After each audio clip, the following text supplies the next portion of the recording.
না, planning plotting আমি কিছুই করি না খুব একটা, কারণ রুদ্র সাহা আছে আমার সাথে, যে সমস্ত প্ল্যানিংটা করে নেয়। আমাকে জাস্ট বলতে লাগে রুদ্র আমাকে এখানে যেতে হবে, বাকিটা দায়িত্বও নিয়ে নেয়। আর ও জানে আমাকে কি পরে ভালো লাগতে পারে, এবং আমিও জানি ও যেটা পাঠাবে সেটা ভালো হবে। তোমার সেই বিশ্বাসটা একদম একদম, অনেক বছরের বিশ্বাস। অনেকদিন পর তোমাকে আবার কলকাতায় পেলাম আমরা, এটা আমাদের লাক বলা যায়। না না, এমন কোনো ব্যাপার নয় গো, কারণ এখান থেকে শুরু করেছি। কিছুদিন আগে বিভীষণও এসছে, আমি কলকাতায় এসেও ছিলাম। আমি প্রায় এখানে থাকি এবং কলকাতা আমার কাছে মানে ভীষণ আমার কাছের। আমি যখনই সুযোগ পাই আমি কলকাতায় চলে আসি। প্রজেক্টটা নিয়ে কি বলবে? একদম অন্যরকম, আমি একটা আনসাম্বল কাস্ট এবং গল্পটা সেরকম।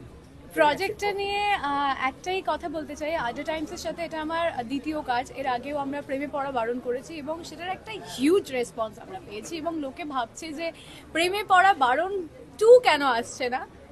আমি এখন বেশি কিছু বলতে পারছি না।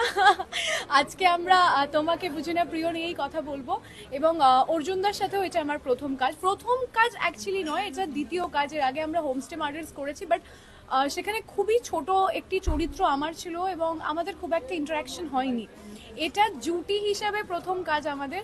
তো কাজের অভিজ্ঞতা ভীষণই ভালো, কাজ করে খুব ভালো লেগেছে। এবং আমি জানি না, হয়তো আমার বলা উচিত নয়, কিন্তু নিজে যখন কাজটা করেছি আমার দেখতে খুব মিষ্টি লাগছে আমাদের দুজনকে একসাথে। তো দর্শকেরাও যতটা কানেক্ট করতে পারবেন, যতটা ভালোবাসা দেবেন, আমাদের কাছে এটা আশীর্বাদের মতো। তোমাকে বুঝি না প্রিয়, এই যে নামটা শুনে প্রথমবার কেমন লেগেছে? তোমাকে বুঝি না প্রিয় এই নামটা এমন একটা নাম যেটা বললে আমরা একটা গান কানেক্ট করে ফেলি, এবং সেটার নামে যখন আমি একটি কাজ করছি, তোমাকে বুঝি না প্রিয়, বাংলার এটা যারা বাঙালি তারাই অনুভব করতে পারবে। তোমাকে বুঝি না প্রিয়, অনেকে আমাদের কমপ্লেন্ট থাকে যে তুমি তো আমাকে বোঝোই না। তো সেই জায়গা থেকে এই নামটা কত জাস্টিফাইড, এই পুরো সিরিজটা দেখলে সবাই বুঝতে পারবে যে এটার নাম কেন তোমাকে বুঝি না প্রিয়। সম্পূর্ণ সম্পর্কে ভাঙাগোড়ার একটা খেলা দেখতে পাচ্ছি, কারণ আমরা একটা টুইস্টেড ফ্যামিলি হিসেবে কিছু অ্যাডজাস্টের ব্যাপার রয়েছে।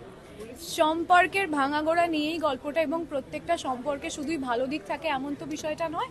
প্রচুর ভাঙাগোড়ার মধ্যে দিয়ে একটা সম্পর্ক যায়, এবং তারপরেও যে সম্পর্কটা টিকে থাকে সেটা দুটো মানুষের এফর্টের জন্যই টিকে থাকে, এবং সেটা কিভাবে একটা সম্পর্ক কন্টিনিউ হচ্ছে সেই নিয়েই গল্পটা। আর নতুন কি কাজ আসছে? আর নতুন কি কাজ আসছে? নতুন খুব ভালো ভালো কাজ আসছে। শেয়ার করা যাবে না? কবে দেখতে পাবো? হ্যাঁ, এটা একটা বড় প্রশ্ন।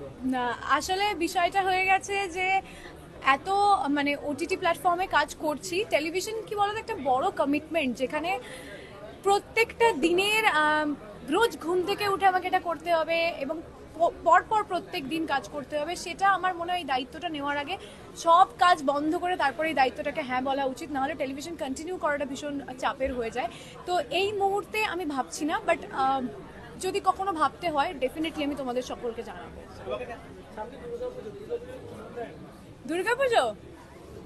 দুর্গাপুজোয় ঢাক বাজবে, নাচবো, খাওয়া দাওয়া করবো, আর কি।